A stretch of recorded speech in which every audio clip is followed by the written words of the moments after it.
राधे राधे दोस्तों। आज हम आपको सुनाएंगे सुखिया दुखिया दो बहनें और गणेश जी भगवान की कहानी। अगर आप हमारे चैनल पर नए हैं तो प्लीज़ हमारे चैनल को सब्सक्राइब करें, वीडियो को लाइक करें और शेयर करें। बहुत समय पहले की बात है कि एक कुम्हार था। कुम्हार की जो दो पत्नियां थीं और दोनों पत्नियों से उस कुम्हार के एक एक बेटी थी। कुम्हार मिट्टी के बर्तन बनाता था और उन्हीं को बेचकर अपनी घर गृहस्थी को चलाता था। कुम्हार की जो पत्नी थी बड़ी, यानी जो पहली पत्नी थी, उसकी बेटी का नाम सुखिया था। और कुम्हार की जो दूसरी पत्नी थी, यानी जिससे दोबारा विवाह किया था, कमला, उसकी बेटी का नाम दुखिया था। सुखिया और दुखिया दो बहनें थीं। वैसे तो पिता तो एक ही था उनका, लेकिन माताएं दो थीं।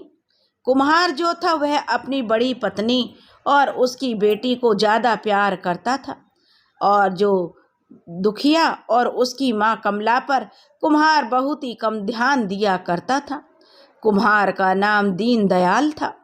दीनदयाल अपनी बड़ी पत्नी के कहने में रहता, जैसे वह कहती वैसे ही करता था और सुखिया को बहुत प्यार करता था। और इसी कारण जो दीनदयाल की पहली पत्नी शांति और उसकी बेटी सुखिया पूरे घर पर राज करती थी।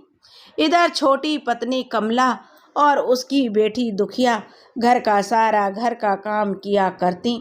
कुम्हार भी जो अब इन दोनों पर कोई ज़्यादा ध्यान नहीं देता था। धीरे धीरे समय बीत रहा था। एक दिन की बात है कि कुम्हार जो बीमार हो गया और उसकी तबीयत बहुत ज़्यादा खराब हो गई। अब कुम्हार को अपने किए पर पछतावा होने लगा कि उसने दुखिया और उसकी माँ के साथ अच्छा नहीं किया। कुम्हार को अपना अंतिम समय प्रतीत होने लगा कि अब वह ठीक नहीं होगा, शायद यही उसका अंतिम समय है। अब कुम्हार को अपने किए पर पछतावा था। अब कुम्हार ने अपनी छोटी बेटी दुखिया को अपने पास बुलाया और धीरे से एक गणेश जी की मूर्ति अपनी बेटी के हाथों में थमा दी। और गणेश जी भगवान की उस मूर्ति को उस कुम्हार ने अपनी बेटी को बताया कि बेटी, यह मूर्ति मैंने अपने हाथों से बनाई है, और कहा कि बेटी दुखिया, तुम इन्हें अपने पास हमेशा रखना। यह गणेश जी की मूर्ति है, इसलिए मैं तुम्हें दे रहा हूँ। तुम इन्हें रोज़ भोग लगाना, क्योंकि जो दुखिया थी वह बहुत ही धार्मिक प्रवृत्ति की थी और उसकी माँ भी बहुत पूजा पाठ किया करती थी। और कुम्हार ने कहा, दुखिया बेटी, इनकी पूजा करना और इनको रोज़ भोग लगाना तो तुम्हारा कल्याण हो जाएगा। इतना कहने के बाद कुम्हार की मृत्यु हो गई। उधर कुम्हार की मृत्यु के बाद कुम्हार की पहली पत्नी ने बड़ी चालाकी से कुम्हार की घर संपत्ति जितनी भी थी सब हड़प ली और छोटी बेटी और उसकी माँ को बड़ी पत्नी और बड़ी बेटी ने अपने घर से निकाल दिया। कमला अपनी बेटी दुखिया के साथ बेचारी गांव के बाहर एक झोपड़ी डालकर रहने लगी। अब दोनों माँ बेटियां अपना वहीं पर सूत काट कर कपड़े बुनकर बेचती और जो पैसा उससे उन्हें मिलता उससे अपना जीवन यापन किया करती थी। ऐसे ही दोनों माँ बेटियां अपना गुजारा कर रही थीं। एक दिन की बात है, दुखिया की माँ ने अपनी बेटी से कहा कि दुखिया बेटी, तुम रुई का ध्यान रखना, यह रुई सूख जाए तो घर में ले जाकर रख देना। उस समय दुखिया गणेश भगवान को भोग लगा रही थी और दुखिया की माँ मंदिर जा रही थी। गणेश भगवान को भोग लगाकर जब दुखिया बाहर गई तो उसने रुई को ध्यान रखने लगी, क्योंकि उसकी माँ कह कर गई थी कि बेटी रुई का ध्यान रखना।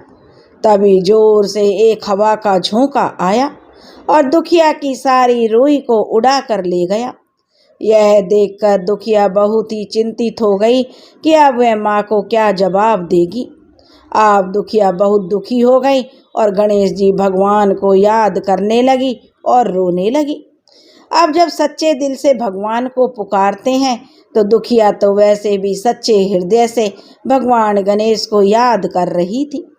अब जब वह रोने लगी, उसकी सच्ची पुकार सुनकर भगवान गणेश उसी समय दुखिया के सामने प्रकट हो गए और दुखिया से कहने लगे, हे बेटी, तुम्हें तुम्हारी रूई वापस मिल जाएगी, तुम मेरे पीछे पीछे आओ।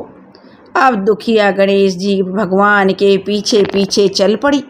रास्ते में उसे एक गाय मिली। गाय बोली, दुखिया बेटी, मेरे चारों ओर गोबर बिखरा पड़ा हुआ है, तुम जरा इन्हें साफ कर दोगी।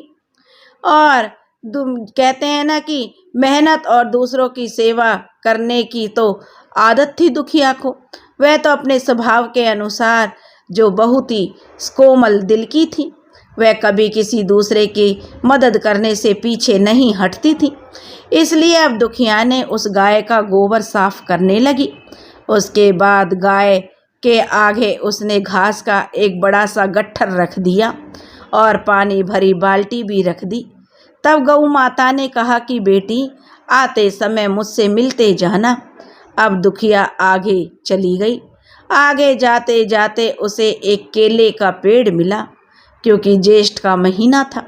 केले के पेड़ ने भी कहा कि बेटी, मेरे पेड़ के नीचे बहुत सारी खरपतवार हो गई है, यानी तरह तरह से घास उगाई है और अनेक छोटे छोटे पौधे उगाए हैं और मेरी टहनियाँ नीचे की तरफ झुक गई हैं। तुम इन्हें सीधा कर दो और मेरी खरपतवार को जो साफ कर दो, जिससे मेरी जड़ों को हवा मिले। अब दुखिया ने उस केले के पेड़ के कहने पर उसके नीचे गिरे सभी पत्तों को हटाया और एक टहनी की मदद से पेड़ को सीधा किया और फिर वह केला का पेड़ बड़ा प्रसन्न हुआ और वह दुखिया से बोला, बेटी, यदि तुम वापस आओ तो मुझसे मिलते हुए जाना। दुखिया ने कहा कि ठीक है, जब मैं वापस आऊँगी तो मैं तुमसे मिलकर जाऊँगी। अब यह कहकर दुखिया आगे बढ़ गई। अब चलते चलते दुखिया को एक घोड़ा मिला जो खुंटे से बंधा हुआ था। घोड़े ने कहा कि हे बेटी, मैं बहुत दिनों से भूखा हूँ, मुझे कुछ खाने को दे दो। दुखिया ने घोड़े की बात सुनी तो उसे घास काटकर खिला दिया और पानी पिलाया। फिर घोड़े को खिला पिलाकर दुखिया आगे बढ़ने लगी। आगे बढ़ने पर उसे एक बिल्कुल चांदी से सफ़ेद बालों वाली एक बुढ़िया मिली जो चांद की माँ थी। अब गणेश जी भगवान ने दुखिया को इशारा किया कि दुखिया बेटी, जाकर इन्हीं बुढ़िया माई से अपनी रूई मांग ले। दुखिया ने बुढ़िया माई के चरण छू लिए और फिर अपनी रूई बुढ़िया माई से मांगी। तब बुढ़िया माई बोली, रूई मिलेगी बेटी, लेकिन पहले अंदर जाकर बालों में तेल लगाकर तालाब में नहा, उसके बाद नई साड़ी पहनकर खाना खाकर आ। दुखिया बुढ़िया माई के घर के अंदर चली गई और बालों में तेल लगाकर ज्यों ही उसने तालाब में डुबकी लगाई, चमत्कार हो गया। वह परी की तरह सुंदर बन गई, बिल्कुल अप्सरा जैसी खूबसूरत। दूसरी डुबकी लगाई तो उसका शरीर गहनों से लद गया और तीसरी डुबकी लगाने की उसकी हिम्मत नहीं हुई। उसने कक्ष में आकर कीमती साड़ी ना पहनकर एक साधारण सी साड़ी पहन ली। भोजन कक्ष में गई तो वहाँ रसोई घर में पकवान सजे हुए थे। 56 प्रकार के भोग रखे हुए थे। सभी पकवानों को देखकर जो दुखिया सोचने लगी कि उसे तो इतने लालच नहीं है, उसने सभी पकवानों को छोड़कर दुखिया ने एक रोटी और सब्जी खाई। अब फिर वह खाना खाकर बुढ़िया माई के पास आ गई। बुढ़िया माई ने अब दुखिया को उसकी रूई वापस लौटा दी और अपने पास रखे 2 डब्बों में से एक डब्बा उपहार स्वरूप दुखिया को ले जाने को कहा कि बेटी, एक डब्बा तुम उठा लो। दुखिया ने देखा कि 2 डब्बे हैं। दुखिया ने सोचा कि मुझे छोटे वाला डब्बा उठा लेना चाहिए। उसने छोटा डब्बा उठाया और अपने घर की तरफ चल दी। रास्ते में लौटते समय उसे घोड़े ने उसे सोने की असरफियों से भरा हुआ घड़ा दिया। जब वह और आगे चली तो केले के पेड़ के पास पहुंची तो केले के पेड़ ने भी दुखिया को सोने के केलों का एक गुच्छा दिया। अब सोने के केलों का गुच्छा लेकर केले के पेड़ से दुखिया फिर आगे बढ़ी। और जब आगे बढ़ी तो उसे जो गाय मिली, गाय ने उसे बछिया दी। इतने सारे उपहार लेकर दुखिया की खुशी का कोई ठिकाना नहीं था, क्योंकि वह बहुत ही सच्ची और ईमानदार और गणेश भगवान की परम भक्त थी। अब दुखिया खुशी खुशी घर आई। दुखिया ने अपने उपहारों में मिला डिब्बा खोला तो उसमें से दिव्य रूपी एक सुंदर सा राजकुमार प्रकट हुआ। उसने जब राजकुमार ने दुखिया को देखा, इतनी खूबसूरत दुखिया को देखकर राजकुमार ने तुरंत दुखिया से विवाह कर लिया। अब तो उनके दिन फिर गए और तीनों माँ, बेटी और दामाद सुखी सुखी जीवन यापन करने लगे। उधर जब सुखिया की माँ को यह सब पता चला तो यह देखकर वह जल भुन गई। वह कमला और दुखिया से बहुत ही ईर्ष्या करती थी, लेकिन वह उनसे उनके राज जानना चाहती थी। आखिर वो माँ बेटी इस तरह से कैसे धनवान बन गई। पूरी बात जानकर सुखिया की माँ ने भी रुई सुखाने को डाल दी और अपनी बेटी सुखिया को उसका ध्यान रखने के लिए कहा। अब हवा चलती है और रुई उड़ जाती है। बड़ी वाली ने तो अपनी बेटी सुखिया को उसे रुई लाने को भेजा कि जा बेटी, रुई उड़ गई है सुखिया, और जाकर रुई लेकर आ। अब सुखिया जो रुई लाने के लिए चल दी। अब रास्ते में सुखिया को वही गाय, घोड़ा और केले के पेड़ मिले जो जिन्होंने दुखिया से विनती की थी।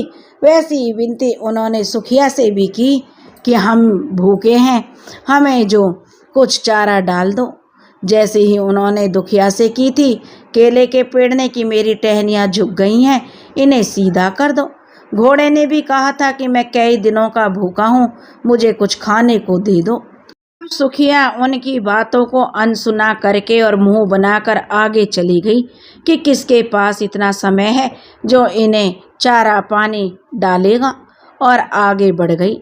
आगे चलते चलते सुखिया को चांदी से बालों वाली वही बूढ़ी माई बैठी हुई मिली। उसने बुढ़िया माई से अपनी रुई ऐसे मांगी, ओ बुढ़िया माई, मेरी रुई दे दो, जैसे वह आदेश दे रही हो। बुढ़िया माई ने कहा, अरे बेटी, गुस्सा क्यों होती हो? मेरे घर के अंदर जाओ और बालों में तेल लगाकर तालाब में डुबकी लगा लो और सुंदर वस्त्र पहनकर भोजन करके चली आना। अब क्या था, बुढ़िया माई के घर में सुखिया जैसे ही अंदर जाती है तो बुढ़िया माई के कहे अनुसार वह बालों में तेल लगा लेती है और पास के तालाब में डुबकी लगाने जाती है।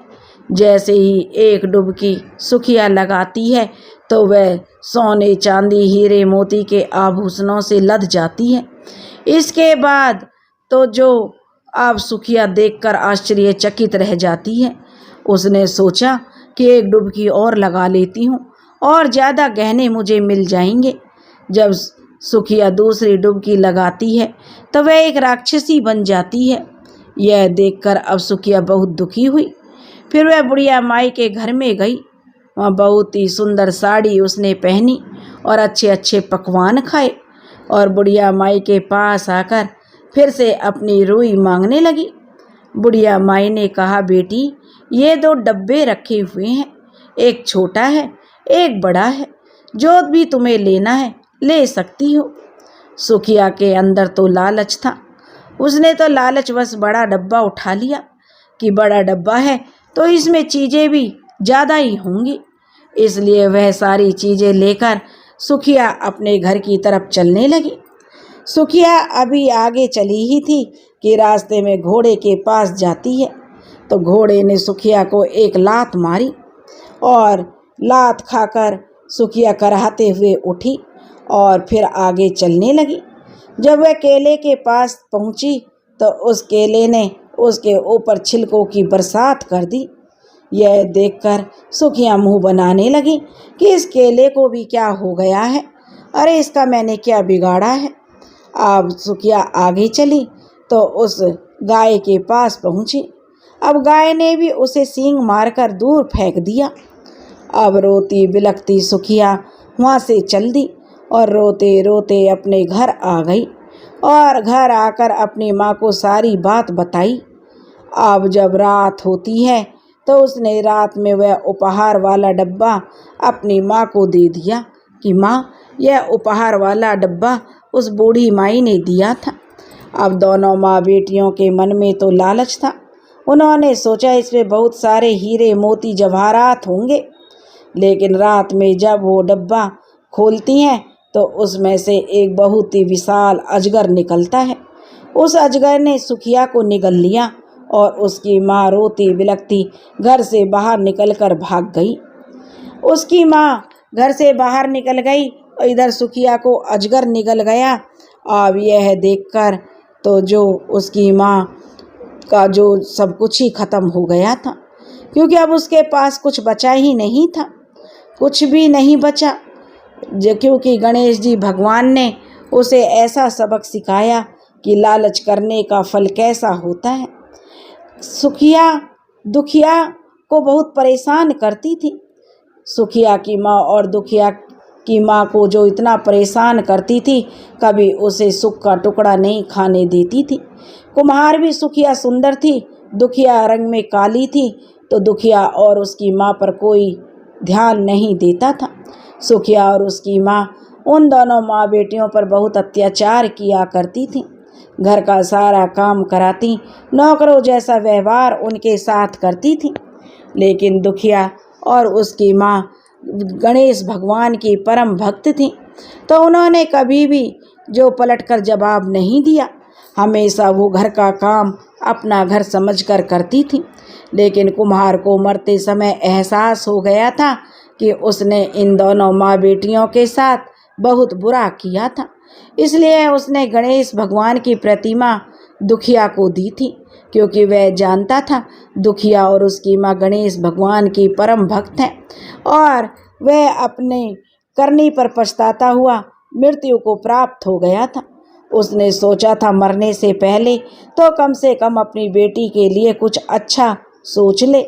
यही सोचकर कुम्हार ने गणेश जी की मूर्ति अपनी बेटी को दी थी। कुम्हार के मरते ही उसकी जो पहली पत्नी और उसकी बेटी ने दोनों माँ बेटियों को घर से निकाल दिया, सारी धन संपत्ति हड़प ली। बेचारी अपने गांव के बाहर झोपड़ी डालकर रहती थी और अपना गुजारा किया करती थी। वो गणेश भगवान की सच्ची भक्त थी, इसलिए गणेश भगवान ने दुखिया को दर्शन दिए और उनके सब दुखों को हर लिया। हे गणेश जी भगवान, हे गौरी नंदन गणेश, हे गणेश जी महाराज, जैसे आपने जो दुखिया के दुख हर लिए और सुखिया और उसकी माँ को उसकी करने का फल मिला, तो ऐसे ही गणेश जी भगवान जैसे आप दुखिया पर टूटे, ऐसे ही जो यह कहानी सुन रहे हैं और जो यह कहानी कह रहे हैं, उनके सभी दुख दूर करना, उन पर अपनी दया दृष्टि देना, उनके अन्न धन के भंडार भरे रखना। तो दोस्तों, बोलिए गणेश जी महाराज की जय। दोस्तों, अगर आपको यह कहानी पसंद आई हो तो प्लीज़ हमारे चैनल को सब्सक्राइब करें, वीडियो को लाइक करें और शेयर करें। राधे राधे।